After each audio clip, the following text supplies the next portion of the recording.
अस्सलाम वालेकुम, welcome to yummy treats. कैसे हैं आप सब? अल्लाह ताला आप सब को अपने हिफ्ज़ व अमान में रखे। गर्मियों की ख़ास सब्ज़ी भिंडी, जो कि मेरी तो मोस्ट फेवरेट है, और आज आपके लिए मैं लेके आई हूँ मसाला भिंडी की रेसिपी, जिससे भिंडी बनेगी बहुत ही स्पाइसी और चटपटी, लेकिन बहुत ही सॉफ्ट, बिल्कुल ढाबा स्टाइल में। तो आइए बनाना शुरू करते हैं। बिस्मिल्लाहिर्रहमानिर्रहीम। आधा कप ऑयल को गर्म किया और उसमें डाल दी 1 किलो भिंडी। यहाँ पे भिंडी को काटने से पहले मैंने धो के अच्छे से खुश्क कर लिया था। भिंडी कभी भी काटने के बाद नहीं धोते, वरना इसमें लेस बहुत ज़्यादा बन जाती है। यहाँ पे मैंने तकरीबन 1 इंच के पीसेस काटे हैं। आप अपनी मर्ज़ी के मुताबिक छोटे बड़े पीसेस कर सकते हैं। और अब हम इसको मीडियम फ्लेम पे मुसलसल चम्मच चलाते हुए फ्राई करेंगे। चम्मच चलाना इसलिए ज़रूरी है क्योंकि इसमें ऑयल कम है। अगर आप ज़्यादा ऑयल में फ्राई करेंगे तो वो बहुत ज़्यादा ऑयली हो जाएंगी, इसलिए कम ऑयल में हम इसको फ्राई करेंगे, लेकिन चम्मच चलाते रहेंगे ताकि ये जल ना जाए। तकरीबन 10 से 12 मिनट लगेंगे इसको फ्राई होने में, और इसको तब तक फ्राई करना है जब तक कि इसका कलर बहुत अच्छा सा चेंज ना हो जाए और जो भिंडी है वो सॉफ्ट ना हो जाए। मतलब कि 90% तक हमने भिंडी को पका लेना है। ये देखिए, इस तरह का जब भिंडी का कलर हो गया और भिंडी सॉफ्ट हो गई, तो अब हम इसको निकाल लेंगे। और इसी ऑयल में यहाँ पे 3 मीडियम साइज के प्याज थे, जिनको मैंने बिल्कुल बारीक स्लाइस किया और इसमें डाल दिया। अब हम इनको भी गोल्डन कलर आने तक, जब तक बहुत अच्छा सा गोल्डन ब्राउन कलर ना आ जाए, तब तक हम इसको फ्राई करेंगे। इसमें भी तकरीबन आपको 15 मिनट लग जाएंगे। कलर आपके सामने है प्याज का, जब बहुत अच्छा सा गोल्डन ब्राउन कलर हो चुका है इसका, तो अब हम इसमें शामिल कर देंगे 1 टेबलस्पून लहसुन अदरक का पेस्ट। आप चाहे तो फ्रेशली चॉप करके डाल लें। और यहाँ पे मैंने 2 टेबलस्पून सब्ज़ मिर्चों का पेस्ट डाला है। थोड़ा सा स्पाइसी इसको बना रही हूँ, इसलिए 2 टेबलस्पून। ये तकरीबन 10 से 12 सब्ज़ मिर्चें हैं। और 3 दरमियानी साइज़ के टमाटर, उनको मैंने बारीक काट के इसमें डाल दिया। अब हमने फ्लेम को मीडियम से लो कर देना है और इसको अच्छे से मिक्स करने के बाद कवर करके थोड़ी देर के लिए रखना है, क्योंकि हमने टमाटर को बहुत सॉफ्ट करना है।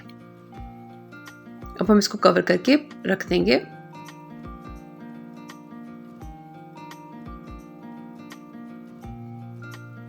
पाँच मिनट के बाद ये आप देख रहे हैं, ऑयल भी अलग हो गया है इसका और टमाटर भी काफ़ी सॉफ्ट हो गए। और अब चम्मच की मदद से इसको हल्का सा मैश कर लेंगे ताकि अच्छी सी पेस्ट बन जाए। ये बहुत ज़्यादा पेस्ट नहीं बनेगी, बल्कि थोड़े से मसाले इसमें रहेंगे, प्याज टमाटर वगैरह, और उसका अब बहुत अच्छा टेस्ट आता है। 1 टेबलस्पून इसमें नमक डाला, 1 टेबलस्पून भर के सुरख मिर्च, 1 टेबलस्पून धनिया जीरा का पाउडर, ये मैं घर में पीसती हूँ इसलिए ये इकट्ठा ही होता है। 1/2 टीस्पून हल्दी का पाउडर इसमें डाल दिया। और अब इन मसालों को भून लेना है। यहाँ पे अगर आप चाहें, अगर आपको लगे कि नीचे लग रहा है, तो आप हल्का सा पानी का छींटा दे सकते हैं, वरना अगर फ्लेम लो होगा तो ये नीचे नहीं लगेगा। अब इसको अच्छे से भून लेना है सारे मसाले को, ताकि इसका कच्चापन ख़त्म हो जाए। और जैसे कि आप देख रहे हैं कि अब इसने ऑयल भी छोड़ दिया है मसाले ने। मसाला हमारा बहुत अच्छे से तैयार हो चुका है। अब हम इसमें फ्राई की हुई भिंडियाँ शामिल कर देंगे। भिंडियों को अच्छी तरह से मिक्स कर लेना है इसमें। और फ्लेम अब आपने बिल्कुल दम वाला कर देना है, बिल्कुल लो फ्लेम पे। अच्छे से इसको मिक्स किया।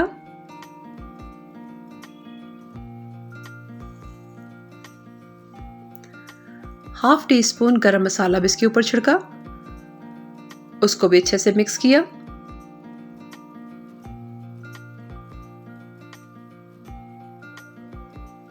और फिर इसको दम पे रख देना है, ताकि जो मसाले हैं वो अच्छे से भिंडी में एब्जॉर्ब हो जाए। 4 मिनट के बाद मैंने ढक्कन उठाया, एक दफ़ा इसको हिला दिया ताकि ये नीचे ना लग जाए, और इसको फिर दोबारा से कवर कर दिया।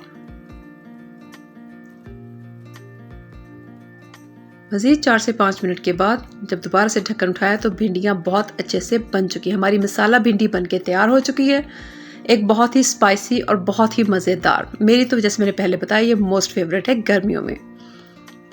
आप इसको गर्मा गर्म तंदूर की रोटी के साथ खाएं, घर की चपाती के साथ खाएं, या पराठे के साथ खाएं, तो इसका लुत्फ़ ही दुबाला हो जाता है। एक बहुत ही मज़ेदार सी रेसिपी, बहुत आसानी से बनने वाली। और दूसरी बात है, इसमें बहुत कम ऑयल इस्तेमाल हुआ है, वरना अगर आप ज़्यादा ऑयल में और भिंडियाँ फ्राई करें तो वो बहुत ज़्यादा ऑयली हो जाता है। आप देख सकते हैं इसमें ऑयल बहुत कम है। सो ये एक हेल्दी ऑप्शन है भिंडी को बनाने का, हेल्दी भी और स्पाइसी भी और डिलीशियस भी। तो कैसी लगी आपको आज की वीडियो? अच्छी लगी है तो लाइक कर दें, और अगर अभी तक मुझे सब्सक्राइब नहीं किया तो जल्दी से सब्सक्राइब करें और बेल आइकन प्रेस करें ताकि आप कोई भी यम्मी रेसिपी मिस ना करें। फिर आऊँगी किसी और बहुत ही मज़ेदार सी रेसिपी के साथ। तब तक के लिए अपना बहुत सा ख्याल रखें, अपनों का बहुत सा ख्याल रखें, मुझे भी दुआ में याद रखें। अगली वीडियो तक अल्लाह हाफ़िज़।